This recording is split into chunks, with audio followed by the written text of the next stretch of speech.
is the Mahabharata podcast, episode 12, Krishna at Play. Whenever dharma declines in the world and sinfulness dominates, the Lord Hari incarnates on the earth. Last episode, I introduced a new book, the Bhagavata Purana, which is the ancient source for many details of Krishna's life, plus his many prior avatars.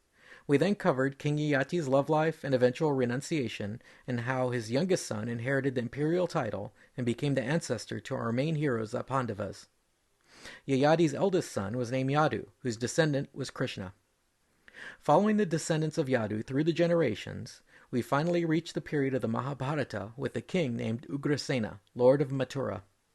Ugrasena had a nephew named Vasudeva, who was engaged to marry King Ugrasena's daughter named Devaki.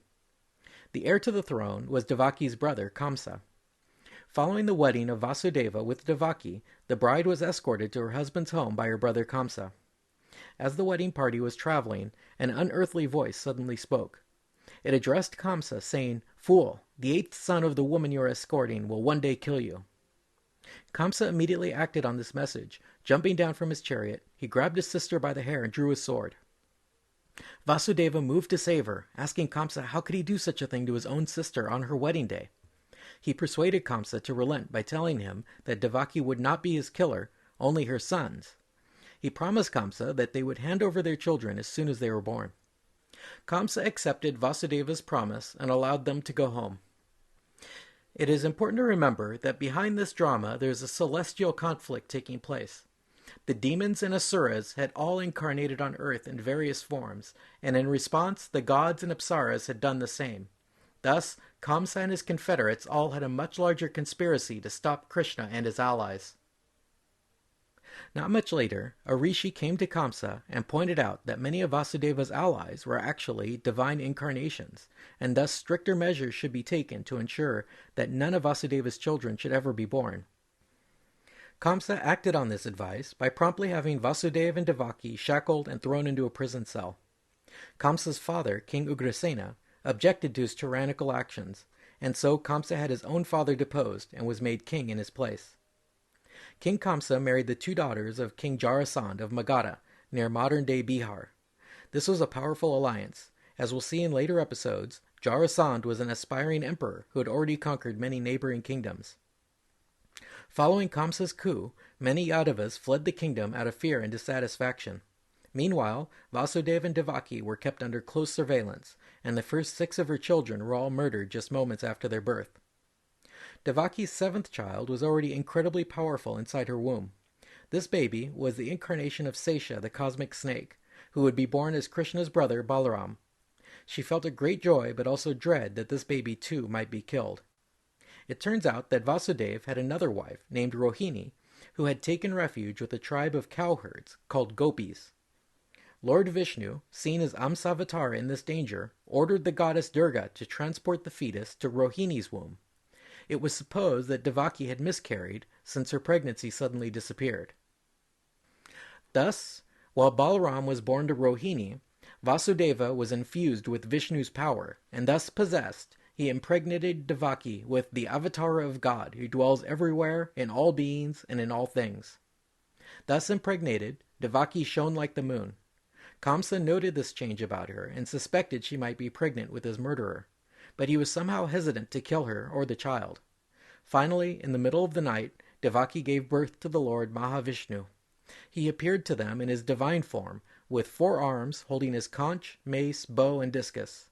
Vasudeva prostrated himself before the vision and worshipped Vishnu. Then Vishnu disappeared, and in his place was a newborn baby boy, Krishna. Almost immediately, Vasudeva was telepathically instructed by the infant to carry him away to the Gopa settlement where Rohini and Balaram lived in Gokula.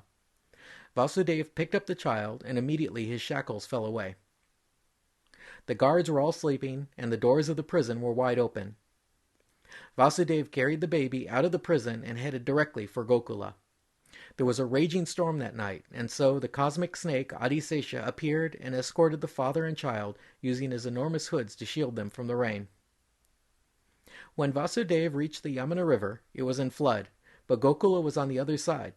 As soon as he set foot on the riverbank, the waters parted, and a dry path appeared for him to cross. When he reached the town of the cowherds, he went to the house of their chieftain Nanda.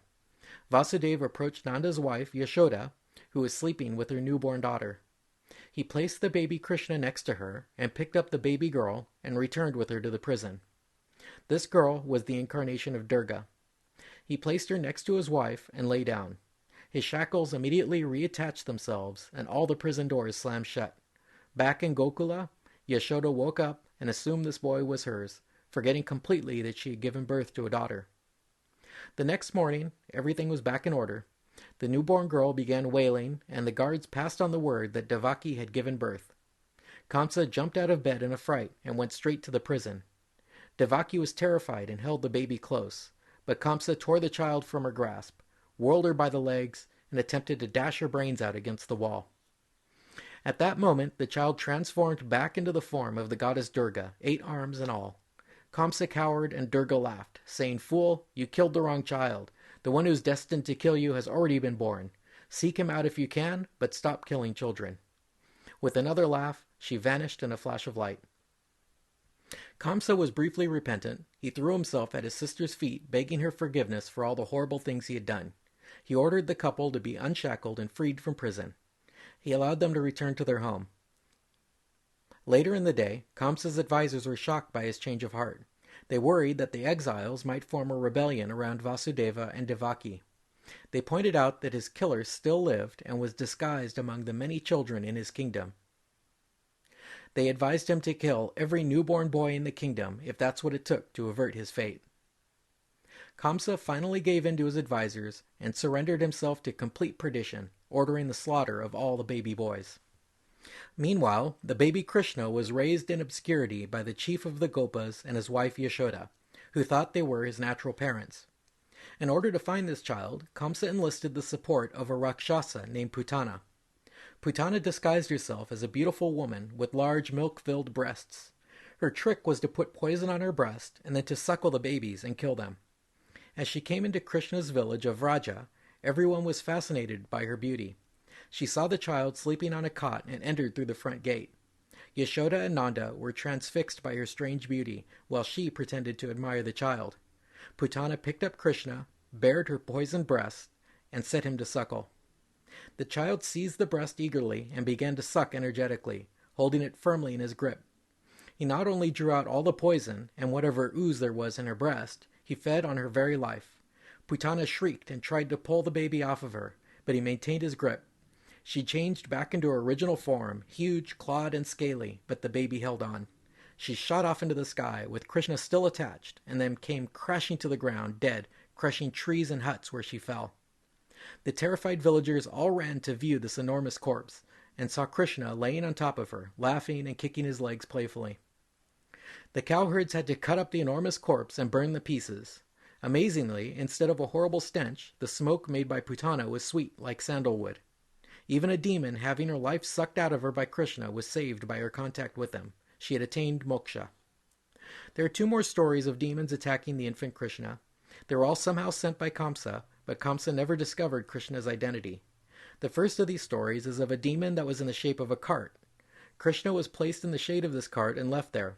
The tiny baby kicked one of the wheels and destroyed the cart.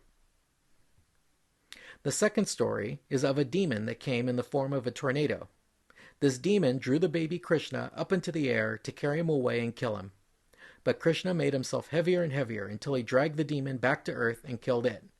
Both of these demons were also liberated, because even to be killed by Krishna is to be saved by him. The final picture we get of the baby Krishna is a calm afternoon with Yashoda nursing the baby contentedly. The child finished suckling, with drops of milk running down his chin, and he yawned.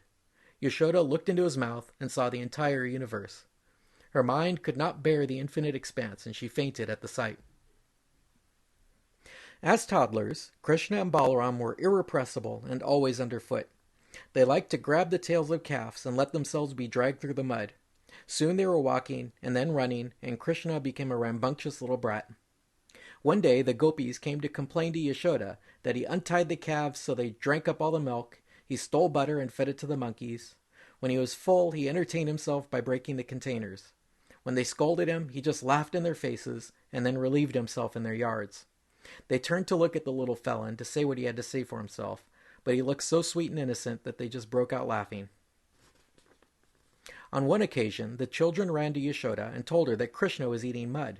Yashoda scolded him, saying dirt was full of worms and filth. Krishna denied it. She told him, "Don't lie, let me see in your mouth." So Krishna opened his mouth wide, and once again Yashoda saw the whole universe, its galaxies and stars, the earth, the mountains and seas, the villages, and even herself looking into Krishna's mouth. Yashoda just sat down on the porch stunned. She completely forgot about the question of Krishna eating mud. Here's an extended quote from the Bhagavata Purana. Vyasa's son, Sri Sukha, said, "One morning Yashoda had set her maids to clean her house, wash the clothes, and do the cooking, while she herself began churning milk to make curd. As she churned, she began singing softly. She wore a silk garment round her ample hips, fastened with a golden girdle. Her fine breasts oozed milk from the great mother's love that she felt whenever she thought or sang about her son, which was most of the time. The bracelets around her wrists and her pendulous gypsy earrings flashed in the sun as she churned vigorously. Beads of sweat stood out on her face at her exertions. Her smooth skin shone with moisture. Her hair, which hung to her knees, shed the jasmine flowers she had braided into them. Yashoda was a picture of radiant, fulfilled womanhood as she made her curd. A thirsty Krishna came up behind her. He put out his small hand and stopped her churning, as ever filling her with joy. Immediately she took him onto her lap and gave him her welling breast. Pleasure washed over his face as he drank avidly, like the waves of a sea, and her adoring gaze never left his dark features as she stroked his curled locks. Little did she know that this was God himself she was suckling. A smile of complete contentment played on Krishna's face, when suddenly Yashoda noticed that some milk she put on the fire had boiled over. She gave a cry, and setting Krishna down on the floor, jumped up to take the milk off. He had not finished drinking. His lips puckered up, his eyes grew red, and he bit his lip in frustration. In a flash, he picked up a great stone pestle and cracked his mother's churning vessel in two, so all her curd spilled out. With tears in his eyes, he grabbed a pat of butter and went off to sulk in another room. When Yashoda had taken the milk off the hearth, she turned to find her curd all over the floor. She only laughed. She loved him so much, what else would she do? Then she went to look for him, but could not find him anywhere. She came out into her yard and saw him astride an upturned stone mortar used for husking rice. He had a great pat of butter next to him and was feeding gobs of it to the monkeys. Softly, Yashoda crept up on her son from behind, a thin stick in her hand. He saw her before she reached him and ran off in terror. She ran after him, but her hips were heavy and she could not catch him. The child fled from her, dodging behind this bush or that tree, but then he suddenly seemed to tire. His eyes streaming with tears, he stopped his flight and allowed her to catch him. She seized him roughly by the hand and threatened him with the stick. Then she saw his eyes had filled with tears and fright. She could not bring herself to beat him. Throwing away the stick, she decided to tie him up instead to the rice-husking mortar. She did not know who he was. Taking the Brahman, who had assumed a human form in Leela, to be her son, Mother Yashoda tried to fasten him to the mortar with the piece of rope she found. The rope was 2 fingers shorter than she needed. She tied another piece to it, and it was still 2 fingers too short. Puzzled, she attached another, longer rope. It was still 2 fingers too short. In a frenzy, she went into the house to get a much longer rope. Some gopis gathered around to watch what she was doing. They were surprised to see her trying to punish her son. Of course, Yashoda was in fact trying to tie a rope around the entire universe. Krishna saw her desperation, and suddenly the rope in Yashoda's hands was much longer than she needed, and she now secured him easily to the mortar, continuing to feign anger at him. The rishis say that by allowing his mother to tie him up, Krishna symbolically showed how he always allows his devotees to subdue him. Krishna was a real brat when he was a kid, so I'm inclined to leave him tied up like that for now. In the coming episodes, I'll try to wrap up Krishna's backstory, how he enjoyed his adolescence, killed a few more demons, and then finally got his revenge against his cruel uncle Kamsa. Thanks for listening.